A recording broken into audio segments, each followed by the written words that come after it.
Hey, welcome back, folks. Another podcast kind of addressing some of the economic issues that we're faced with right now. I'm going to talk about some of the things that you should be doing and planning for to protect yourself and protect your business. Some of this will sound familiar. A lot of this is just good old best practices, but it never hurts to sharpen that pencil up.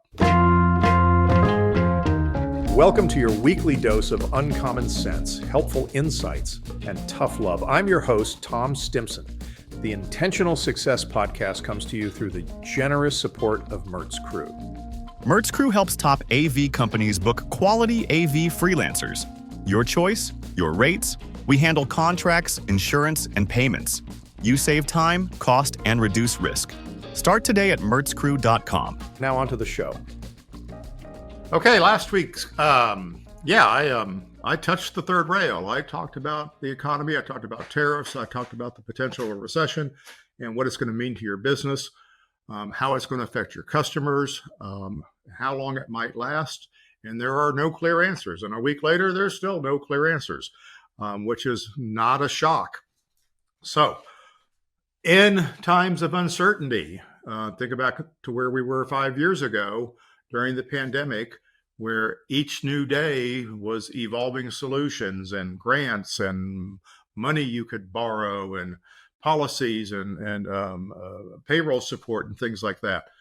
A lot of stuff going on, a lot of moving parts, but we have tightened up our businesses so we are much better prepared for uncertainty. But here's where we're at. A recession is very, very likely. It could be worse. We could have something done on the lines of the Depression that we saw in the 30s. The same policies that led to the Depression are some of the policies that are being implemented and touted right now as a solution to all of our financial woes. And there's a clear historical record that this doesn't work. So we need to be careful. We need to be aware. We need to be prepared. I don't have any control over this. You know what? They don't listen to me. They're probably not listening to you either. So wherever you sit on the political fence or what you think the value of the economic policies or the tariff policies are, you're still going to be affected. You're going to suffer some of the pain, but here's some things that we need to do. All right. If and when you start to see softness in your sales pipeline, when you see sales inquiries going down, you see jobs start to scale back or cancel, you feel projects are put on hold, you have customers who start calling you saying, hey, what if we postpone this meeting? Okay, these are leading indicators that there's a good chance you're going to hit a wall. The marketplace is speaking back to us. They're not sure what to do. And we're going to see that softness start to develop in our supply chain. And I hope that doesn't happen.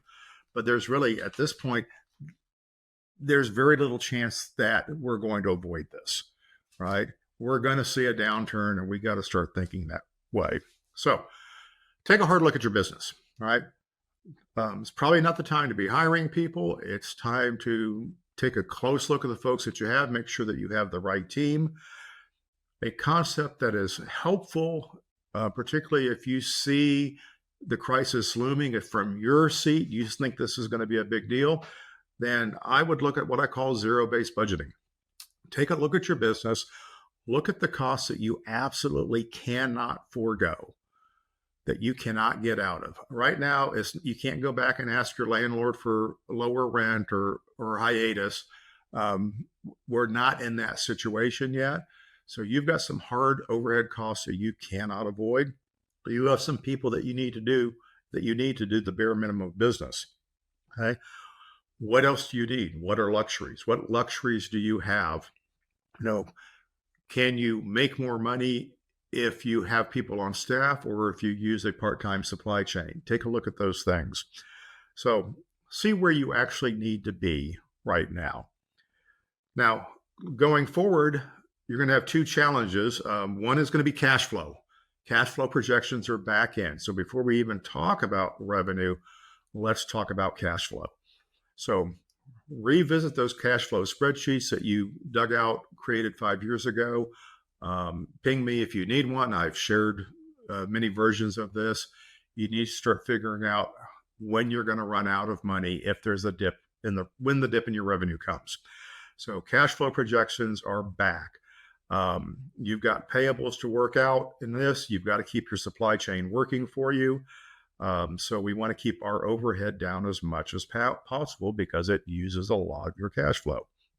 So now, having got your cash flow model worked out again and back up to speed, then you're really going to take a look at what your break-even revenue needs to be.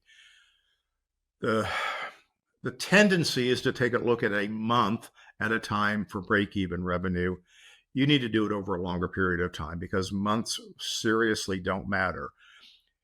If you have your cash flow projections set up, okay, all that matters is your cash flow projection, not what any given month does.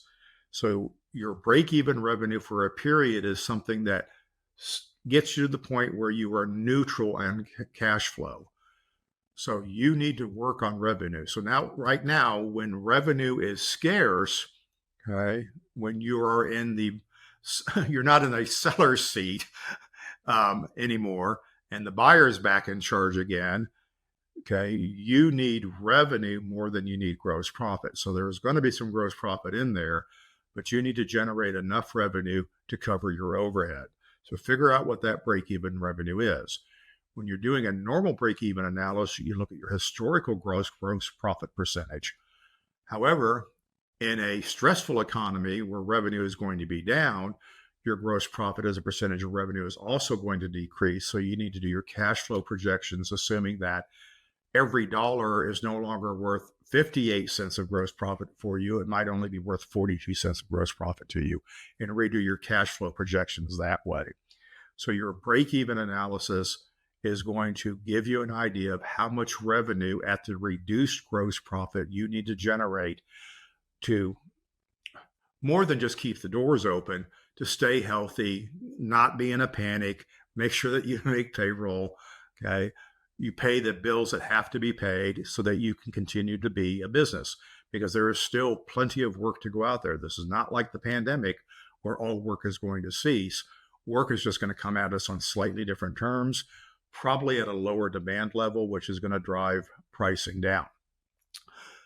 Not all prices will go down. I don't think labor prices are going to drop dramatically in the short term, but if this goes on for an extended period, well into recession, bordering on depression, then of course labor costs will drop as well. Keep that in mind when you're doing your overhead analysis.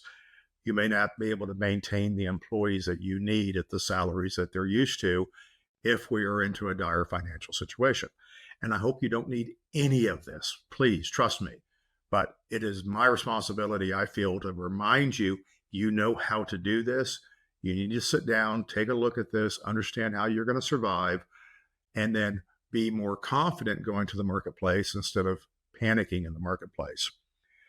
And then talk to your customers.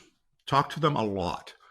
Okay, ask them how they're feeling, understand how this is affecting their business and their industry and their decisions, and let them know that you are there to work with them, that you have solutions, and we develop all sorts of solutions for providing economic meetings that provided a lot of communications and content, streaming.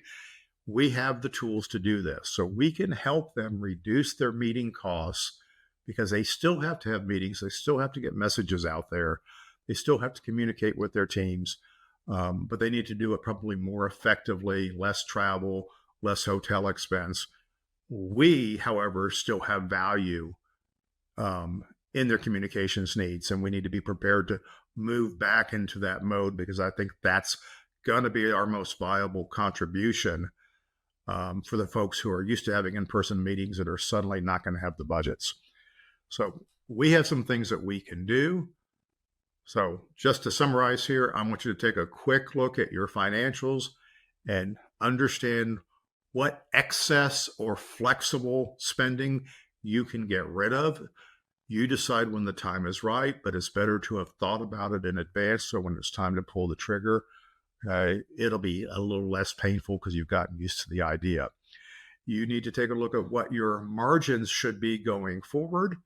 Now, the good news about moving into streaming, we know the margins on streaming are very high. It's a service-based business, so we may be able to maintain a lot of our overhead if we move back to a 50% streaming model where 50% of our revenue is streaming, because the direct costs are so much lower for streaming. You might need to dust off some old platforms and things like that, but that's okay. It's always good to get the old tools out and France them around again. Be part of the solution. All right. It was hard not to be part of the problem back in the day. We had so much overhead during the pandemic that we had to figure out how to get around. We had so many employees that we could no longer support. We were going to be very dependent on federal subsidies to help us get by. Guess what? This government's not going to give us any subsidies for the problems that they're going to create with their economic policy. I just see no way that is going to happen, that we're going to get any support for the pain they've already told us that we're going to feel.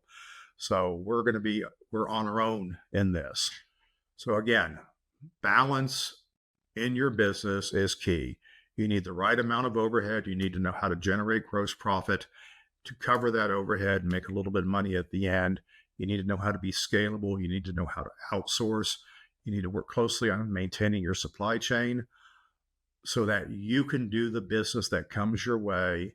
And you need to go back to being absolutely agnostic about whether the meeting is in person or virtual, because while there is not a pandemic need for virtual meetings, there probably is going to be an economic need for them.